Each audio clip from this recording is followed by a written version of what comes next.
That was so beautiful, thank you. So I have to say a word about Tucker before I go on. Year after year, whenever we were together somewhere, usually on the East Coast, occasionally in Seattle, Tucker would say, "When are you coming to Tucson?" And I'd say, "Thanks for the invitation, but I'm really trying not to add places so much," or sometimes I would just say thanks and think the rest. Once he was doing a pretty formal presentation at a scientific conference in New York State, and his last slide was something like, "Please help me persuade Sharon Salzberg to come to Tucson." So, and I kept thinking, you know, if I go to a place, I'll start getting really attached to the people there. And then I'll just have to keep going back. But finally, I said yes. And sure enough, I've gotten really attached to coming here. I keep coming back. Tucker said something to me this morning like, "It's hard to get rid of you." Think of all those years I tried to get you here, and now you keep coming. So that's where we are right now. I'm also attached to the doggy. So I'm so delighted for the chance to be here. The trip was arranged by my publisher largely because of the book fair, and so I got the opportunity to add on these other events, which is really great. I'm sure last year I spoke about my book, Real Happiness. I don't know how many of you were here. And in some ways, this book is kind of like a sequel.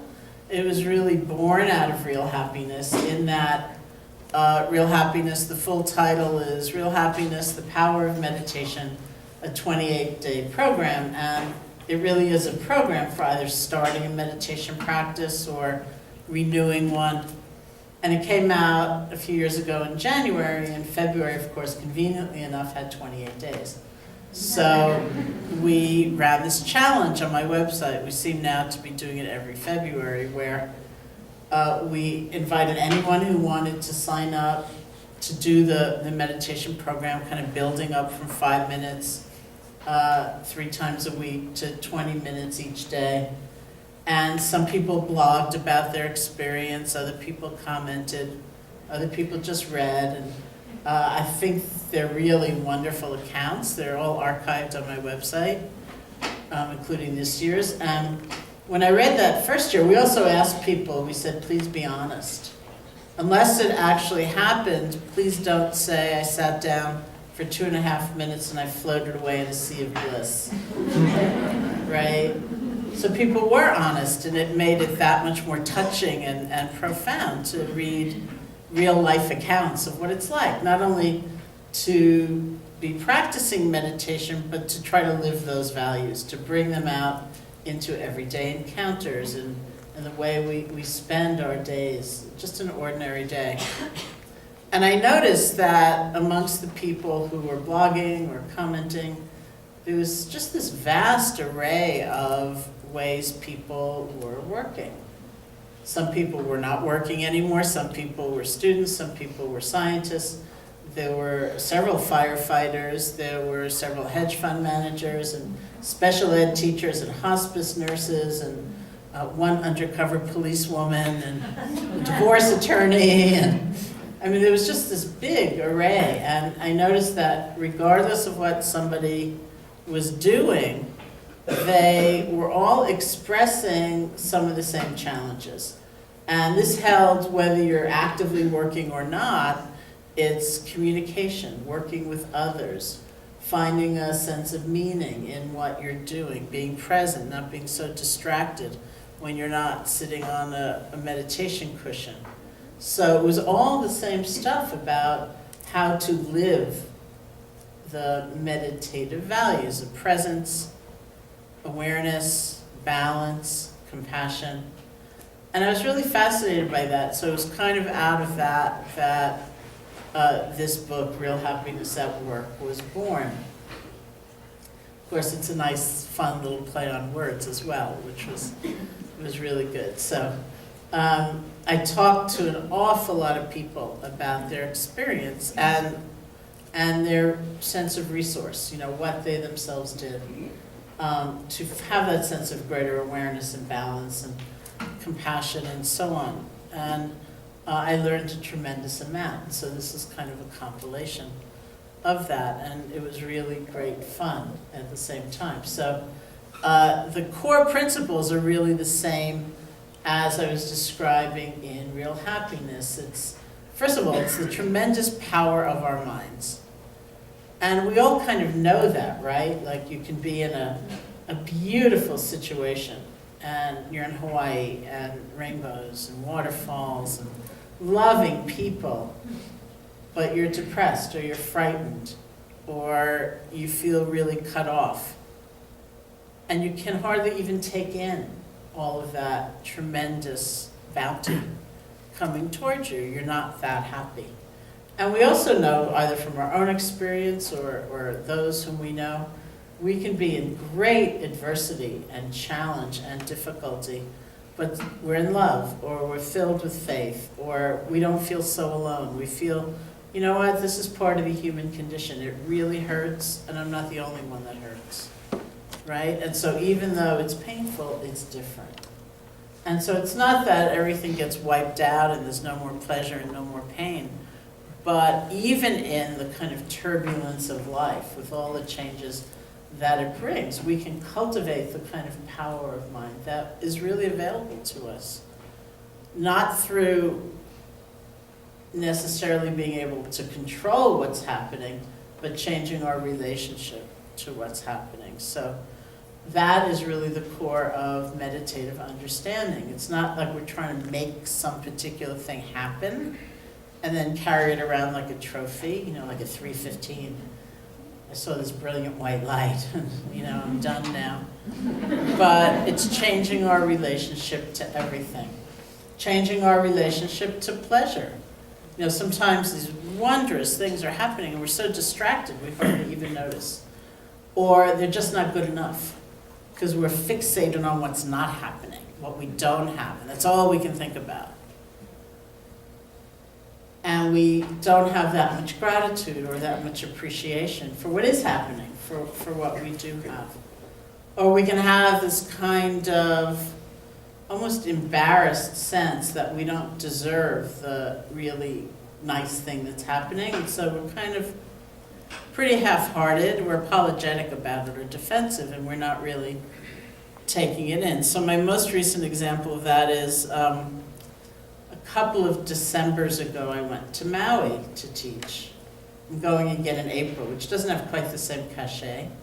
December on the East Coast, right? I'm going to Maui to teach.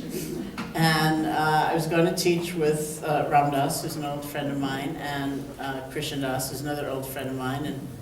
And the place that they rent for that particular retreat is like a resort.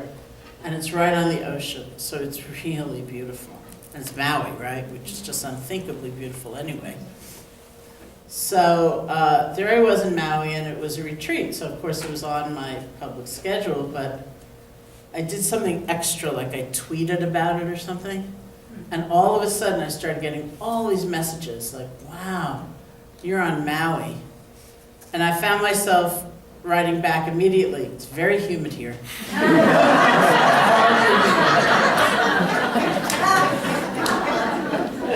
Which became like a thing. I was walking out of the meditation hall one day, and behind me was a friend, and the now adult son of another friend. And he was saying, my mom almost came.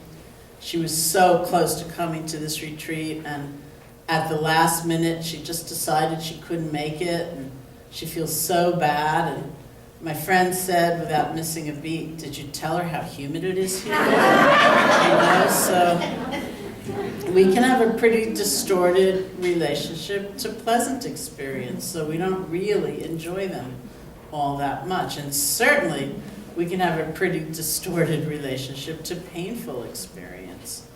You'd think, honestly, that because it's not that everyone shares the same measure of pain, and clearly we don't, but just the fact that life is so changeable, there's so much uncertainty, we're so vulnerable to all of that, you'd think that that would be the thing that would draw us closest together.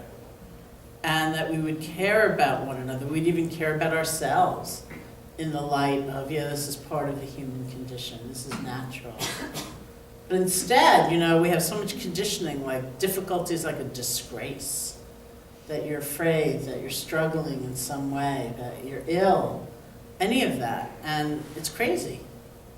But if we really look, we see, oh, you know, I can develop a relationship to difficulty that's much more compassionate for myself and for others, and much more about that sense of belonging to a larger community rather than feeling so cut off and alone and adding all that other stuff, being ashamed and afraid and angry and all that, which only makes it worse. So we work a lot in meditation with changing our relationship. Doesn't mean, you know, you think, oh good, you know, that hurts, I'm glad. But we can be different. And so the whole experience is different. And we even talk about changing our relationship to neutral experience, all those places that are in between. They're routine, they're kind of repetitive, they're pretty ordinary.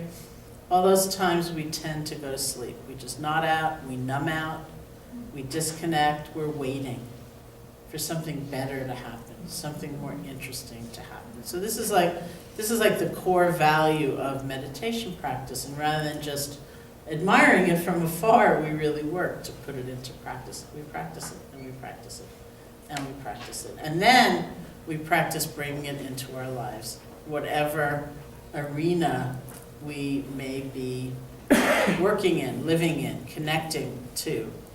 And that is really the most beautiful thing about these tools, is that nobody ultimately really practices meditation to become a great meditator. We practice to have a better life.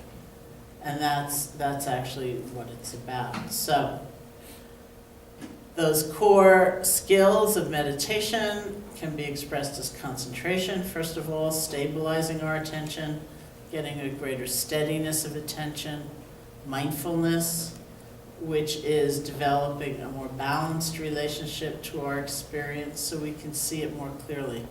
These days, mindfulness is mostly talked about as yielding the benefit or giving us the benefit of a more fulfilled life, a happier life in that sense. It's like if I drink this really mindfully, it's a much more satisfying experience than if I drink it while checking my email, while being on a conference call, while having the TV on mute while I'm watching the crawl go by.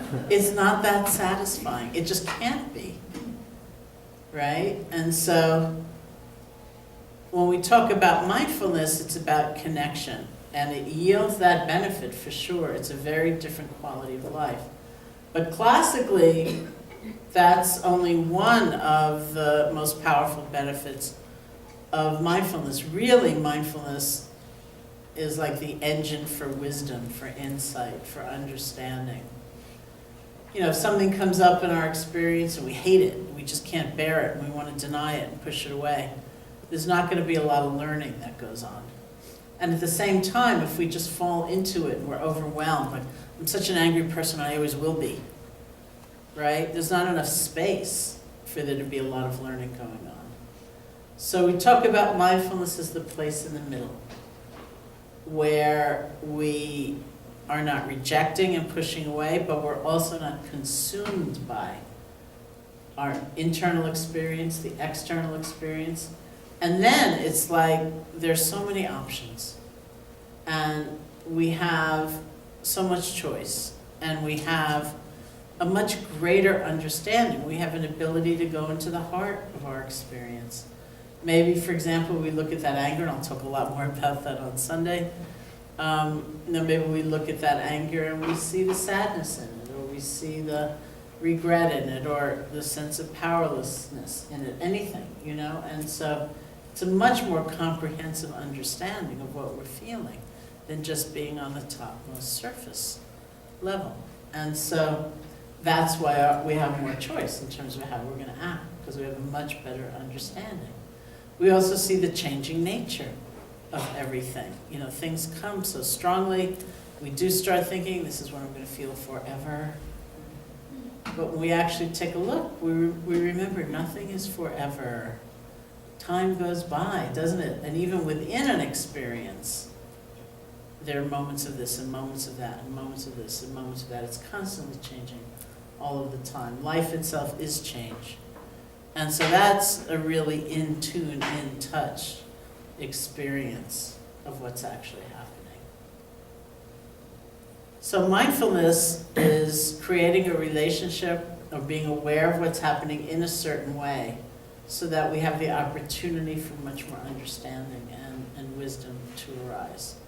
And then the third great skill of meditation practice is compassion itself, which is considered a skill. Compassion or loving kindness being considered like emergent properties that are born out of how we pay attention, paying attention differently. In some cases, it means paying attention at all. With those people, we normally maybe look right through or ignore or discount. So what happens when we look at them instead of through them? That's the kind of process of training our attention, which will yield a sense of connection. It's not like you force yourself, like, oh, you know, maybe it's Monday, and you spend all day Sunday at this workshop dealing with compassion and anger and all these things, and you think, damn, I don't really feel like, you know, being nice to this person, but it was all day, you know. I've got to show something, you know, for that. So I better act like at least one in public, you know, like everyone should know that I got something from the workshop, right? It's not like that. It's like we see differently, and because of that, we feel differently. So it's a very genuine kind of movement or transformation. So I got fascinated not only with that exploration, which has been really my lifetime exploration, but kind of hearing from people how they were bringing that forth into their daily lives. What makes us actually happy at work? Well, I started, of course, hearing a lot of stories about being really unhappy at work. And in fact, when I first met with the editor of the book, she said to me, what do you want the chapter titles to be? Basically, I'm not exactly, but what do you want the different chapters to be about? So I said, how about burnout, meaninglessness, moral injury? And she looked horrified. And she said, how about resilience and meaning and integrity? And I thought, oh, right. But of course, my training, not to mention my own conditioning, but my training is, okay, let's start with what's really hard. Let's look at what hurts. Let's look at the suffering. And then we'll work from there. But of course, she was right. So those are the chapters. Balance, which is really mindfulness, concentration, compassion, resilience, communication, meaning, integrity, you know, all these lovely things. Because I also heard that, where people found a sense of resource, where people found a sense of interest, and where people found renewed energy to begin again and start over and really make something work. Because we know, don't we, nothing is a straight shot in life. Like, you go through a little bit of difficulty in the beginning and then you're just soaring forever, right?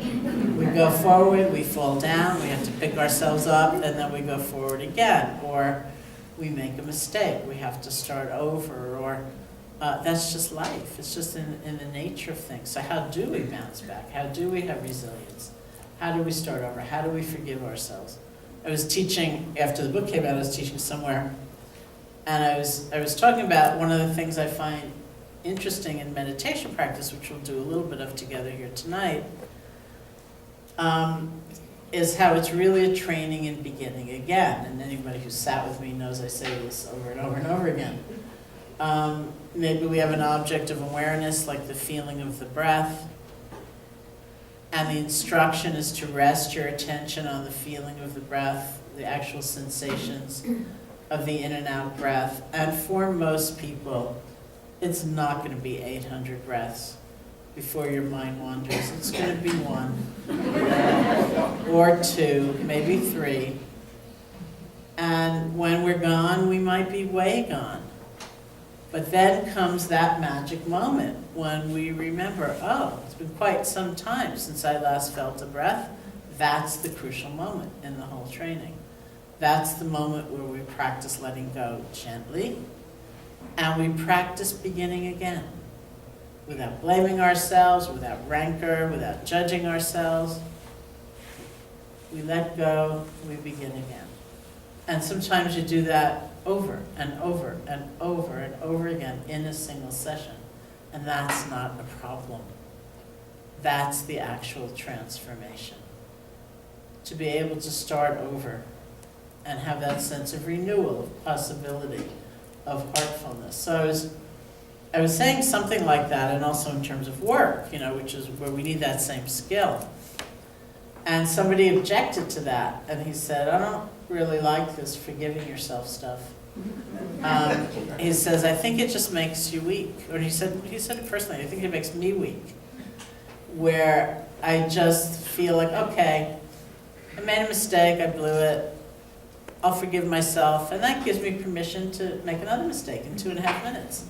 I can just blow it again, so what? I'll just forgive myself again. He said, you never get anywhere if you have that attitude. And there I think it's very interesting, because I think doing thought experiments is also a very powerful tool. Like, bring yourself to the place where you've made a mistake, or you've said something you regret, or you didn't say anything when you wish you had, something like that, and bring it back. Now feel what it's like to spend 1.5 years blaming yourself for that. And what happens inside you? Do you feel the energy to start over, to commit to another way? Or do you just feel dragged down and exhausted and demoralized? Take a look. What happens when you recount that same experience? You feel the pain, wished you'd been different, have more of an ability to let go and start over with commitment, with some, right? What does that feel like? Which seems like an actual path to making a difference. We have that ability to understand just from ourselves. So we take these values of clarity, presence, open-heartedness, beginning again, right into our lives, and we express them, whatever our particular life might look like. We express them the best that we can, and we make mistakes, and then we start over. So that our whole life is seen as some kind of creative medium. So I found work an incredible symbolic expression of that. Because certainly people in America, whether you're at school or you work inside the home or outside the home, it's a lot of hours of one's day. It tends not to be the most fulfilling time. There was a study a couple of years ago which said that in America, these are all just American research pieces, people tend to experience and express gratitude less at work than in any other arena of their lives. And you think, oh, that's a lot of hours, So the greatest determinant, they say, of happiness at work, and that has also been interesting, by the way. I know I spoke last year a lot about the title Real Happiness and how much trouble I got into for it.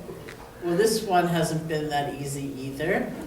It's only been out since January, but I've gotten a fair amount of flack. Of course, I didn't choose this title either, but Real Happiness at Work. And people have said, well, we don't call it play, We call it work. You're not supposed to be happy. If you're supposed to be happy, we'd call it play. Or how can you expect to have fun every moment of work, as though that was equivalent to happiness? You know, so let me say again, when I talk about happiness, I don't just mean having fun or getting what we want or really enjoying what's going on in a sense of experience of pleasure. All those things are great. But I mean much more a sense of inner resource. It's that springboard for resilience, that sense of wholeness, no matter what our experience is. So that we go up and we go down, and we make mistakes, and we try the best we can, and we have challenges, tremendous challenges sometimes.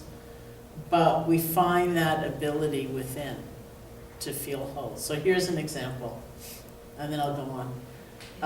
Some of you are in my book, so I won't say this is my very favorite story, but it's one of my favorite stories from the book, where I was in New York City, and I was downtown trying to get a taxi to go midtown, and taxis, of course, are cruising the street. But at certain times of day, when the cab drivers tend to be changing shift, you know, they're turning in the cab and a new driver will pick it up, it's really hard to get a taxi. So this was exactly that time in the afternoon. And I was trying to go midtown because I was going to hear the Vietnamese Zen teacher Thich Nhat Hanh give a lecture. And what also happens occasionally in those times when it's so hard to get a taxi is that one will stop and they'll roll down the window and they'll ask you where you're going. And if where you're going is close to where they need to drop off the cab, they'll take you as the last fare of the day and then just scoot on over. So a cab finally stopped and did just that, and I told him where I was going, and he said, okay, get in. So I got in the taxi, and we got caught in the most incredible, awful, unbearable traffic. It was just terrible. It's like we were going nowhere. And I felt really bad. First of all, I thought, forget Thich Nhat Hanh, I'm never going to make it. And then I felt really bad for the taxi driver. I thought, wow, he was nice enough to pick me up. He's going to be really late. Turning in the taxi, I don't know what happens, I don't know if he gets fined, I don't know if he's penalized in some way. I felt really bad. So I said to him, I am so sorry. I'm so, so sorry. I've never seen traffic like this. I know you're going to be late, and the traffic is just unbelievable, and I'm so sorry. And he said to me, first he said, Madam, traffic is not your fault. And then he said to me, nor is it mine. And then I thought, wow, I don't even need to see Thich Nhat Hanh. I just had an enlightened taxi driver. And then I was especially taken with that last statement, nor is it mine. Because I thought, how many times a day is he likely blamed for something that's not his fault? You know, a bridge is closed, there's terrible traffic, there's an errant driver on the roads. It's not his fault. And to have that kind of self-possession and dignity and sense of yourself, to know that, nor is it mine. And then he got me there with like 0 seconds to spare. I went running to my seat just as Thich Nhat Hanh was walking onto the stage. And they were closing the doors. You know, but isn't that beautiful? Nor is it mine. So look at the kind of difference we can bring to whatever we're doing.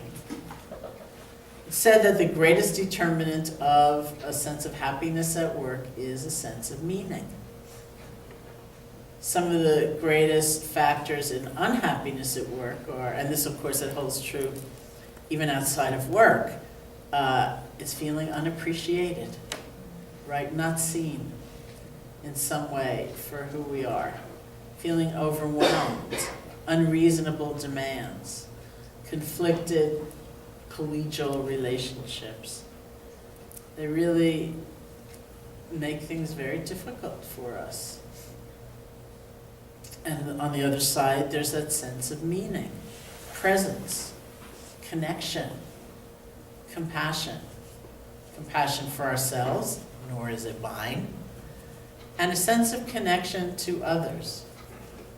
So I was saying earlier that, just with friends here, that of course, once the book came out, then I started hearing all these really interesting things that were way too late to put in the book.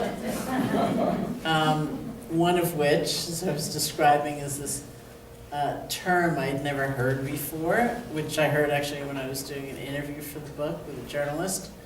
She used the term email apnea, and I said, what's that? And it turns out it was coined by this woman, Linda Stone, whom I've subsequently met. I just met her in California a few weeks ago. She also coined the phrase continuous partial attention. Now, continuous partial attention I used in Real Happiness, which she describes as that kind of gnawing fear that we're going to miss something. So we're always like, oh, let me check the email, let me do that, so we're fragmented a lot. And so learning how to be more present is a tremendous antidote to that. So email apnea is something she discovered first in herself, and then as she did research about the fact that sometimes when people, maybe even often when people are checking their email, we basically stop breathing. And we're kind of frozen, and it's got all of those kind of physiological and psychological ramifications of doing that. So check it out. It's kind of bizarre. But I also heard, many stories that were very heartening. One where right after the book came out, somebody gave me a dinner party, and it was one of those, it was just like a normal dinner party. There were like 16 of us, and it was a long table, so you're pretty well only talking to the person next to you, on either side. And somebody there was kind of dissatisfied with that, so she clanged her glass, and we all paid attention, and she said, let's just have one conversation. And often in those situations, there's a question or there's some theme, and everybody just talks to the whole group, talk to the person next to you, and you respond to the theme. So it's got some structure. So she said, let's just have one conversation, and let's have it be about what has made you happiest at work. So we went around the table, and it was really very interesting. Somebody talked about something that happened just that day.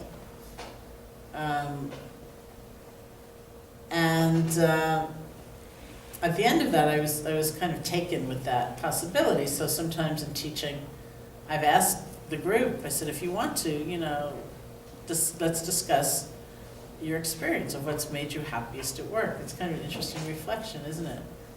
So there was one time I did that, and this woman raised her hand, and she said, I work in a call-in center fielding customer complaints.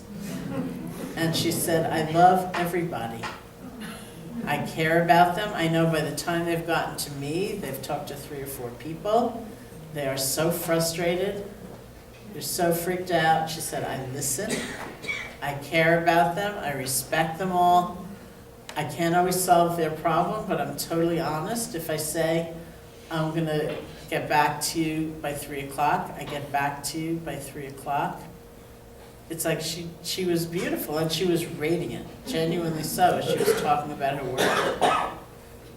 And I could not help but think that perhaps she had not, her whole life, wished she could be working in a call-in center fielding customer complaints. But she brought so much to it. She infused so much into that it was really very beautiful. And this, of course, many of us, perhaps all of us, have been on the other side of those calls, right? And it's not always such a fulfilling experience of feeling heard. I told her the story of, I live in Massachusetts, but I have had for some years a very small sublet apartment in New York City, as I spent a lot of time there teaching. And I recently had to move from one apartment to another apartment, which in itself was an experience. And once I moved, then that meant I had to work with Verizon. I don't know if any of you might work for Verizon, but Last time I told the story, a woman came up to me and said, my husband's worked for Verizon for 40 years. I love the story. So that was difficult. I needed a phone, like with a real old-fashioned landline phone, and I needed high-speed internet access. So the happy day finally came when it was all supposed to be installed. And somebody showed up to install the phone. And I said, what about the internet? And he said, well, I don't do internet. I only do phones. So that was weird. And, he installed the phone, which worked for about 12 hours. But anyway, that's another story. So I waited for somebody to install the internet, and nobody came. So I called Verizon, which was not an easy thing. And, between being on hold and getting cut off, and, I couldn't hear them, which I thought was not a good sign when you can't hear them. And then I called back, and I called back to something honestly, 5 or 6 hours later. I'm on the phone with Verizon, and the woman said to me, we checked with the technician, and he said you sent him away. Oh. And I said, what do you mean I sent him away? I said, I've been sitting in this apartment since 10 o'clock this morning. I haven't eaten. There's no food in the house. I was afraid to leave. Why in the world would I send him away? I said, you don't know me. I'm online all the time. There's nothing in the world I want more than high-speed internet access. I would never send him away. I said, it's so clear. He went to the wrong apartment. And she said, well, whatever. And then I said, I need another appointment. So she came back after an eternity, and she said, I got you another appointment for a month from now. And I said, that's crazy. I've been sitting here all day. I have a book coming out, I'm a writer, I need internet access. And she said, look, you're lucky. I could get you an appointment at all, because now you're on the list. Right? You're on the list of crazy people who call Verizon for no good reason and then send the technician away. I said, he went to the wrong apartment. But anyway, we hung up because there was nothing else I could do. And a few hours later, the technician called me, and he said I'd made a mistake. I went to the wrong apartment. Can I come tomorrow? And I said, yes. The way somebody does something, whatever they do, it ripples out, right? Because we live in this very interconnected universe. So how can we infuse a sense of meaning, of possibility, of care, of conviction? And we're very lucky if we love our work and it feels like a calling and we have all that passion. And again, it may not just be work, it's relationships, it's connection. It's how we are with everybody. How do we treat that technician? Right? Or the people we're on the phone with, or that taxi driver. And I just find it such an exciting prospect to first practice these values and then bring them into our life. And that's what it's really all about for all of us. So why don't we do a short meditation together? Are they okay, those chairs to sit on? You can stretch if you want.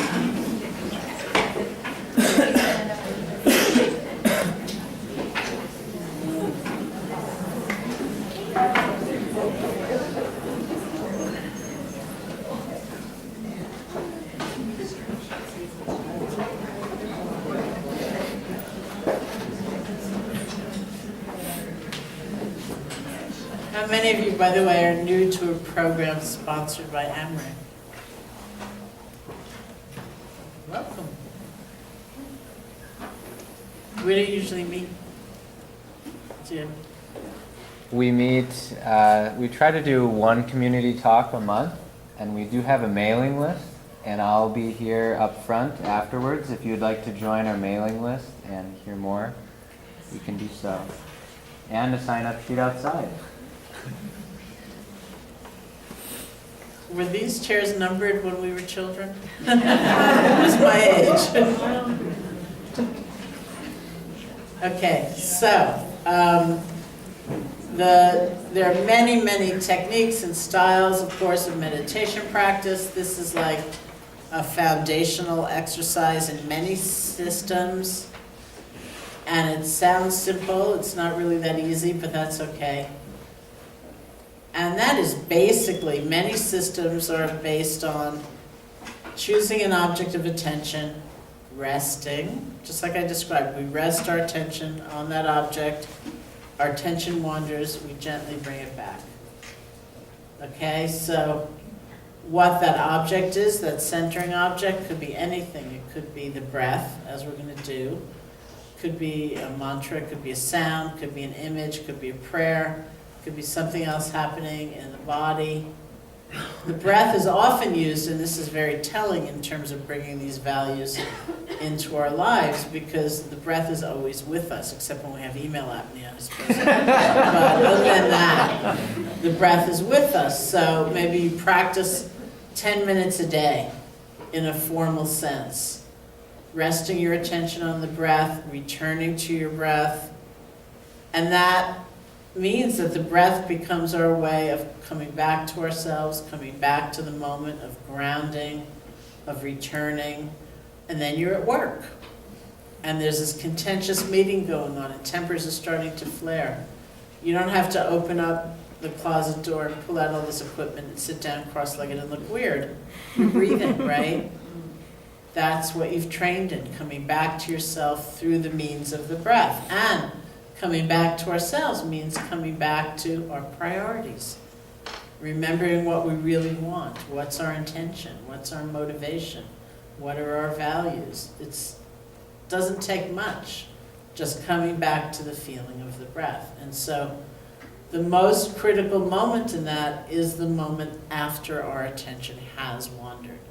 It's going to happen. I mean, whether you've been meditating for a day or not at all, or 40 years, it's just going to happen. But we practice gently letting go and coming back. Okay, so we'll sit together now. Sit as comfortably as you can. See if your back can be straight without being strained or overarched. You can close your eyes or not, however you feel most at ease.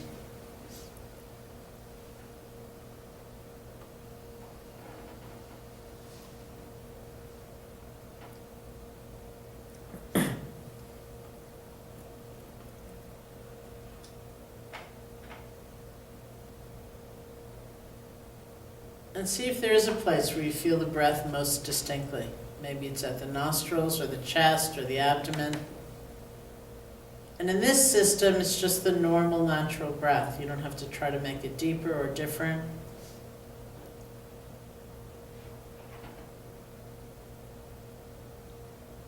If you find that place where the breath is strongest, you can bring your attention there and just rest.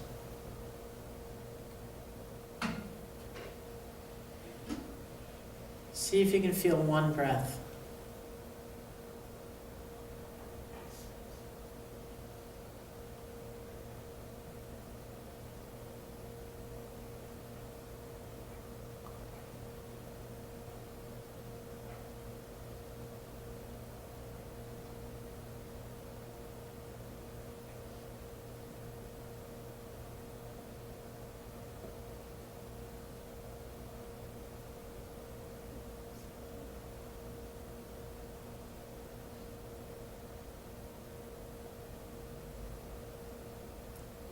And if you like, you can use a quiet mental notation of in, out, or rising, falling to help support the awareness of the breath, but very quiet.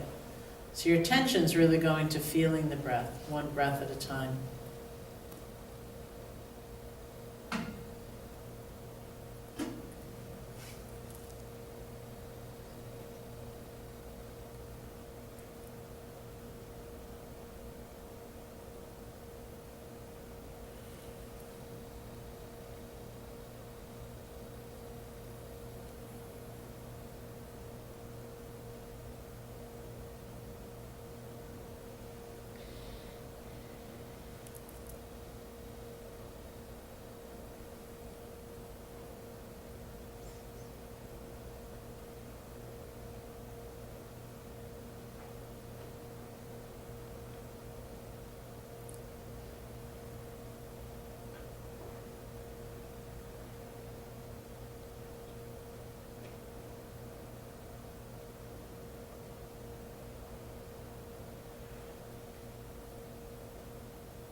And as images or sounds or sensations or emotions should arise, if they're not very strong, if you can stay connected to the feeling of the breath, just let them flow on by. You're breathing.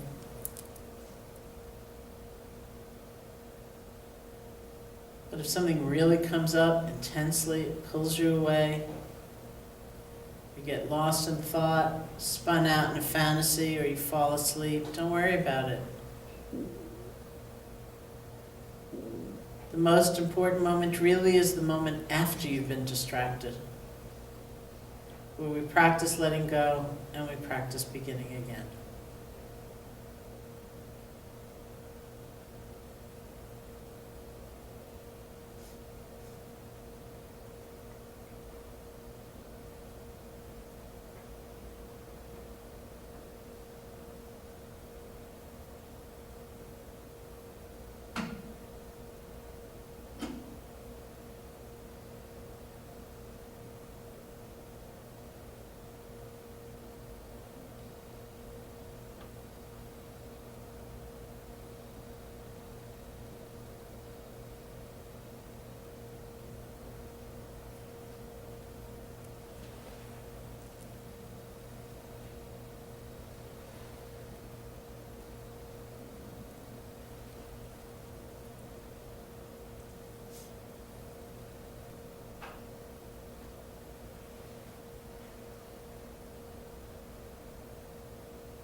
And when you feel ready, you can open your eyes.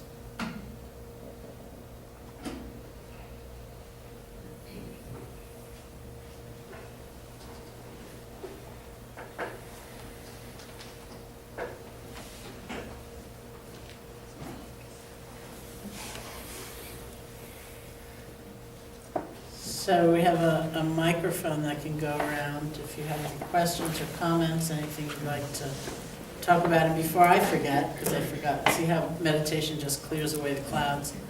I am speaking tomorrow morning at 10 o'clock, and my friend Bob Thurman is speaking tomorrow night somewhere, which Tucker will have to describe to you. Bob and I wrote a book together, which came out before Real Happiness at Work, and so he's going to be signing that book, and I will too, apparently, because I'm going, just as an attendee. But I think there are flyers somewhere outside. Did you bring them? Do you have flyers about Bob's Pond? They're in my car. There are flyers somewhere. I can't help you in locating it, yes. It's online at Arizona Friends. Yes, thank you. PAS building. It's a PAS building, Physics Atmospheric Science. Thank you. It's just, Physics, atmospheric sciences.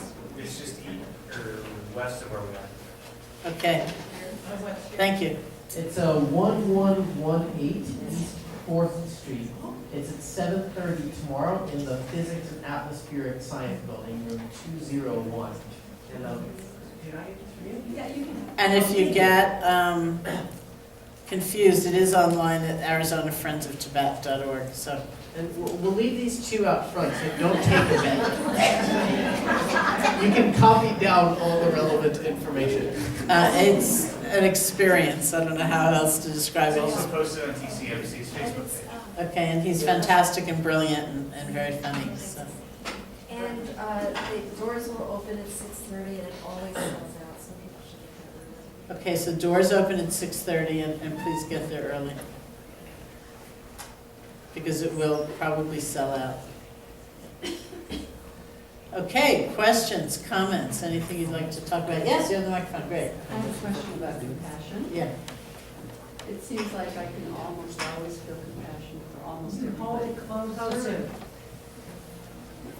I'm asking about compassion. Most of the time, I seem to be able to feel compassion towards most people, except for my ex-husband. And I tell myself I should feel compassionate for him. Mhm. And maybe one day I will, but I'm pretty impatient, I guess. I'm on the. Okay, so the comment was that she could feel compassion for almost everybody except for her ex-husband. And I was very eager to hear who the except was, because it could have been anybody. A lot of times people say I can feel compassion for everyone except myself. But the ex is also popular.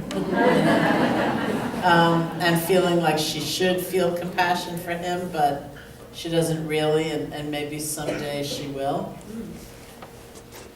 Well, I mean, I think, it's not best undertaken as something that feels compulsory or coerced. It's more, I think it's an interesting investigation. First of all, it's understanding what compassion means. Because culturally, I think we mistake it for something sentimental or losing a sense of our own values or value and thinking, I'm not going to stand on principle, I'm just going to give in because I have compassion for you or something like that. But it really doesn't mean that at all.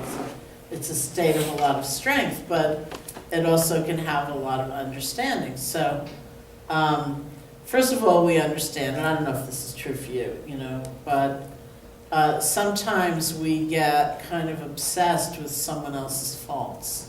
And we kind of go over the list and over the list and over the list. And we're not actually picking up new faults. It's like the same list, but we go over it and we go over it and we go over it and we go over it. So we have in some way turned over a lot of our life's energy to somebody else. And so we want to recapture that, right? Rather than giving it away.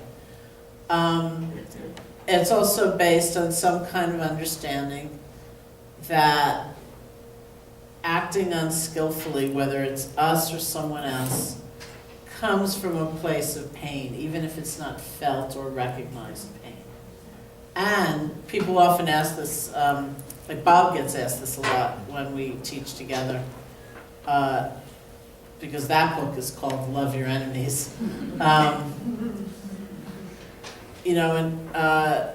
Isn't it manipulative to think, well, if I have compassion for them, maybe they'll feel better and they'll behave better? Isn't that selfish? And he says, no, it's smart. If they felt better, if they weren't so mired in some kind of ignorance or mistaken notion of power or strength or control or happiness, they would act better and they wouldn't be such a jerk. And then we'd be happier in relationship to them. That's like wisdom, understanding that. And it's a little bit like an audacious spirit, like I want to play on the edges. to see what's it like when I'm so used to reacting in a certain way, to just kind of experiment. What's it like? You know, what's it like to visualize this person as an infant? You know, so subject to the actions of those around them, so vulnerable. What's it like to envision them dying? Because in truth, no matter what the grudge and the difficulty, this is what will happen. Just what's it like? You know, not to be fanciful or make believe, but really see, oh, you know, what's it like? What's it like when I wish that person well and myself well at the same time? So it's not giving up my own, not giving up compassion for myself, just an utter deference for them. So it's kind of an interesting experiment, you know, just to kind of make. I don't know where the microphone is.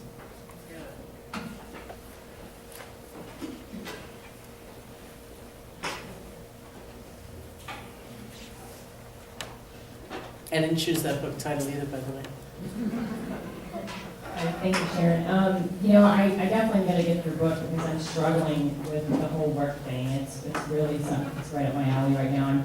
I supervise 7 people, and I'm really struggling with one. They're all great except for one.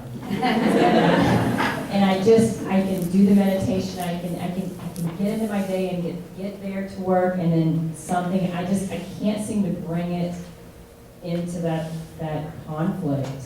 I can, after the fact, kind of deconstruct it and think I should have said this and I should have stepped back and all those things, and I'm loaded with such fear and everything. So I don't know. I know that that's a big monster subject in your book, but if you could just speak for a minute or two, Sure. just dealing with those people that just seem to trigger so much conflict. And my reactivity is really a struggle. Sure, thank you. Well, I mean, one thing we really try is, first of all, to know what we're feeling pretty quickly, right? Not after it's taken over and escalated. Not after we've, you know, gone off to the computer and typed out the email and pressed send, or lashed out at somebody, or, you know, done something that we will later regret, or said something that we'll later regret. And so that's a whole part of mindfulness training, is being in touch. It's just tuning in, because then we do have a choice. It's like I talked to somebody who said she had her biggest problem in her life, you know, relationships and so on, was the inability to say no. And she just found herself in all kinds of bad situations because she had such a hard time saying no. So the first thing she did was she used mindfulness to kind of identify the rush of feeling, like the visceral feeling. In your case, maybe it was like, what does it feel like to get triggered, right? But in her case, it was like, what does it feel like? What's happening just before I blurt out a yes? And she realized it was a kind of panic. It was actual panic. I'm going to disappoint them. They're not going to like me. I'm not, you know, whatever it is. And she really learned to be in touch with that feeling. So then when it was happening at work or in conversation with somebody, she could perceive it quickly, right? Because she was very in touch with all those things happening within. And she knew what it was because she'd been paying attention to it. And then she, you know, she would just have a kind of structure or discipline. This is not the time to respond. I have to say something to buy time, like, I can't tell you right now, or I'll get back to you on that, or whatever it is, you know, appropriate to the situation, because she knew that that was not a good place for her to be coming from. So some of it is that kind of, it's repetitive, it's every day if you can do it. Doesn't have to be for an endless period of time. I'm going to ask one of you scientists what you're studying these days in terms of time periods for meditation. But there's something about the everydayness of it that really familiarizes us with all the things cooking inside. And then it's almost like we ritualize certain actions. Like she knew that was not the place to respond from. She needed time. Or the way people do it at work sometimes is, well, there's Thich Nhat Hanh's famous example, don't pick up the phone on the first ring, let it ring 3 times and breathe. Or don't be in the habit of pressing send right after you write the email. Write the email, chill out for a moment, breathe 3 times, then read it again, then press send. Or in the beginning of a meeting, look around the room and basically offer loving kindness. Remind yourself that everybody wants to be happy. Even this person, everybody actually wants to be happy. And we're all so conditioned by so many forces as to where we think happiness is to be found. But when you have a tool like mindfulness available to you, it's such a gift because you get to step back and look, am I really happier by whatever or not? And without it, we just go on, and many people just go on, right? And so what we can remember, everybody actually wants to be happy. Everybody wants that. And just see, it's just those moments where we can step back from the reaction before we actually say something or do something or send the email. Or go into the meeting holding a lot of assumptions and preconceptions. There are all kinds of simple exercises that you would think would not be so profound, but they seem to be. It's just the same process, letting go and starting over. Some people are training doctors in medical schools, or young doctors to use awareness of the touch of the doorknob before they go into a patient's room as the signal to let go of preoccupation with the last patient and walk in there. So it's not like any one of the tools is so complex. They can be really simple, but they're not easy to remember to do. And when you do them, they make a difference in your day. They really do.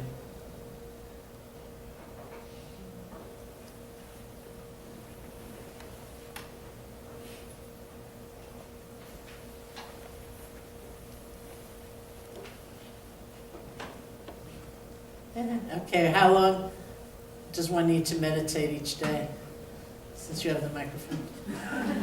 In order to have... Just try to be helpful. You are helpful. You can hand it to Al if you want. So, when I last looked at this, it was like 6 years ago, and people are generally asked to meditate 45 minutes a day. Researchers generally don't check if they did that, and when they do, it's usually in the 25-minute vicinity. It seems to be useful, but there's some studies that find that anything is helpful. Some studies that find the more the better. Yeah, so as I always say, I don't know that it's that intelligent or healthy to go for the bare minimum. They sent me a text, I think it was, just saying you'll be happy to know some study was showing that 7 minutes of loving kindness meditation a day was making a difference. Because I, of course, am very fond of loving kindness meditation. And I think it was like 9 minutes of mindfulness meditation. So it's like, yes. My team. That's another thing about our conditioning, actually. It's why it's challenging and also invigorating to step away from the normal way we tend to be conditioned. Like, I believe we strongly live in a culture these days, certainly in terms of mainstream media, where we're taught that we will feel better about ourselves if we can just put someone else down. And we live in a culture of kind of demeaning others as though that was strength. That's the kind of thing I mean.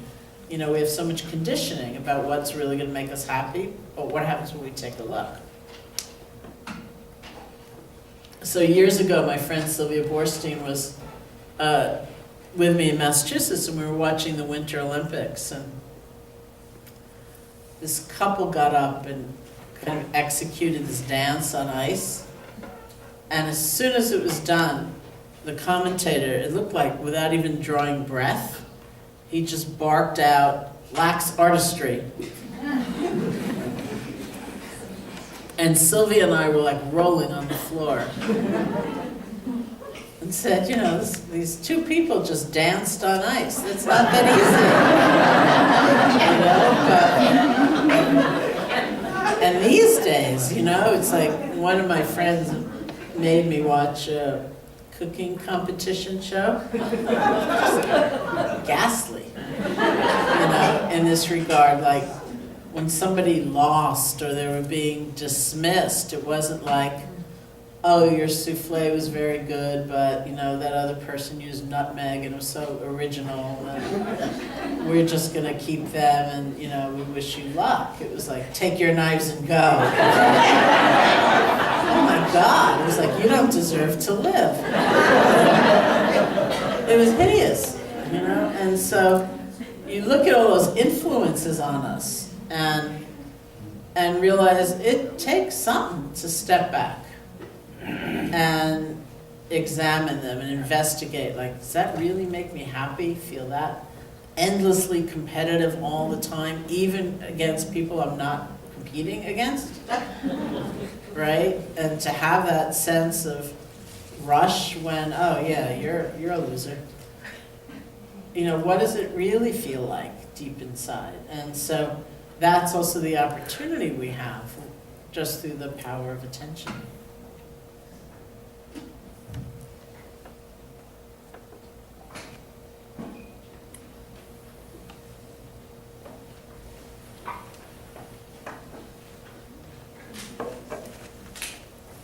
I wondered if you could speak more about the sense of meaning at work and when you don't find a whole lot of meaning. I'll repeat it. When you don't find a whole lot of meaning? Yeah. Okay, so could I speak more about the sense of meaning at work, and what about when you don't find a whole lot of meaning? There are many times, you know, when the meaning is not going to be in the job description. It's going to be in the personal encounter. It's going to be in the sense almost of craftsmanship. It's doing something well, whatever it is, doing it absolutely to the best of your ability and learning new skills of doing it even better. It's going to be maybe in mentoring someone else or helping someone else along, or even like that woman connecting to someone in a different way, or like that technician with me. You know, it was like such a dazzling thing to do. Like, I made a mistake. Can I come tomorrow?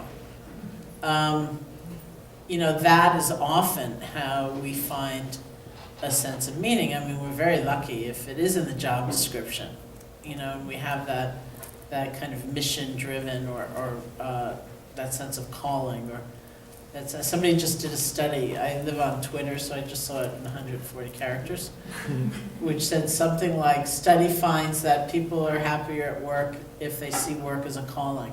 And I thought, okay, I think I could have told them that, you know, like, I think any of us could have told them that, right? Like, how much did that study cost?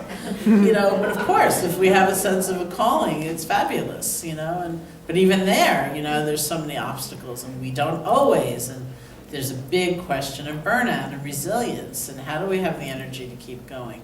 You know, maybe it's a tremendously mission-driven job, and we're facing a seemingly intractable system, and people aren't getting better so fast. And, you know, there are all those other issues. It's very, very complex. It's very intricate. So I think no matter what, it comes down to what we can bring forward.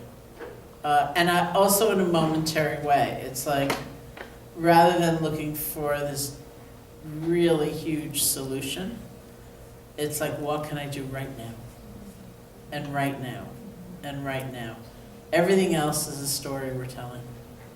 I mean, in meditation, the equivalent in meditation practice, I'm very fond of this one example they say the Buddha used, which is a very homey kind of example, where he said, the mind, one's mind, will get filled with qualities like mindfulness and loving kindness moment by moment.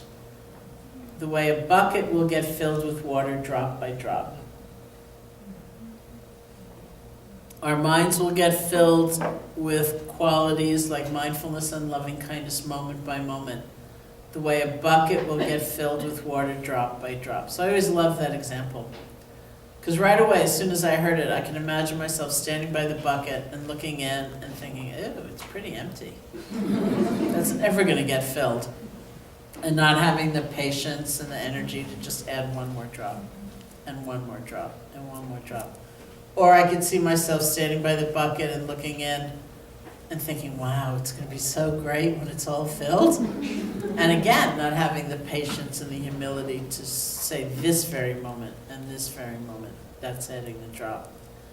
And since I started using the example, people have offered their own variations, like standing by the bucket and completely overlooking it in order to peer into someone else's bucket. Like, wow, that's really filling. Or somebody asked me once, what if your bucket, they said, I think my bucket has a leak. And I said, these buckets don't leak. You know, so it's moment after moment after moment. That's all we've got. Everything else is a story. And I will also put in a plug here for some self-care, because most of us need a lot more rest. And even if that doesn't mean hours of sleep, it means capturing those moments where we can just cool out. And in looking for that sense of meaning, we have to remember kind of resiliency or resource. So one of the stories I like to tell is, and it's also in the book, is about this program I did through the Garrison Institute in New York State, working with domestic violence shelter workers, where we were bringing tools of meditation and yoga. And we started with frontline workers, and then they were so different apparently that the directors and supervisors came to us and said we would like a program too. So we read another track for them. And by the time we were working with them, they evolved a phrase which I really liked,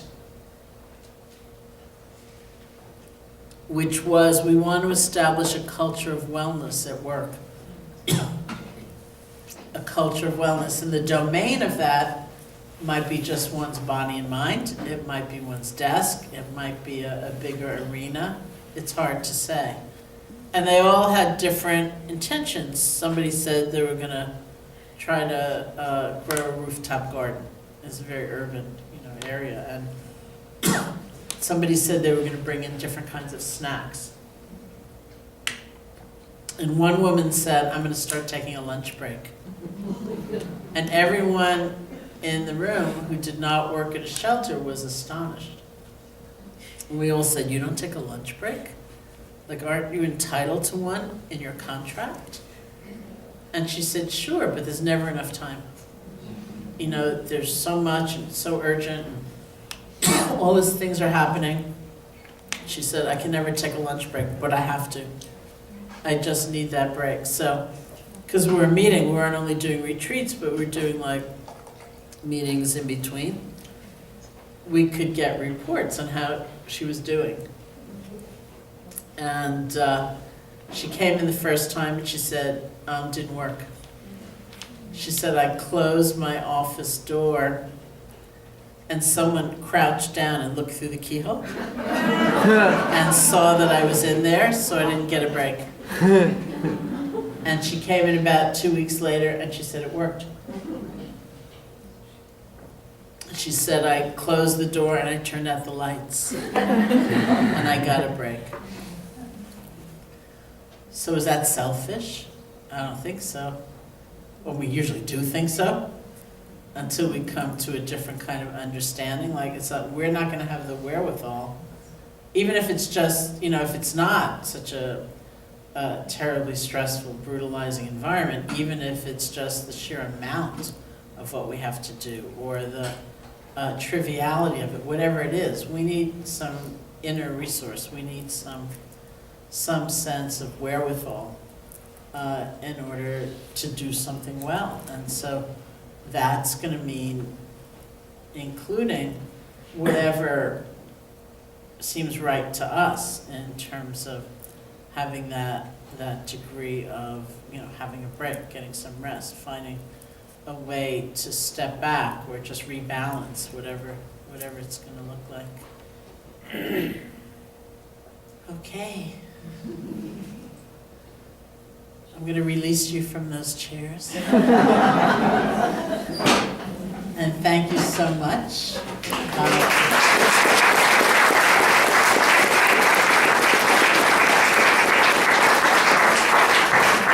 Thank you so much for inviting me. Hopefully I'll see you, at least many of you tomorrow and or Sunday, tomorrow morning or tomorrow night, when I'm just in the audience. And I'll be outside signing books in just a minute.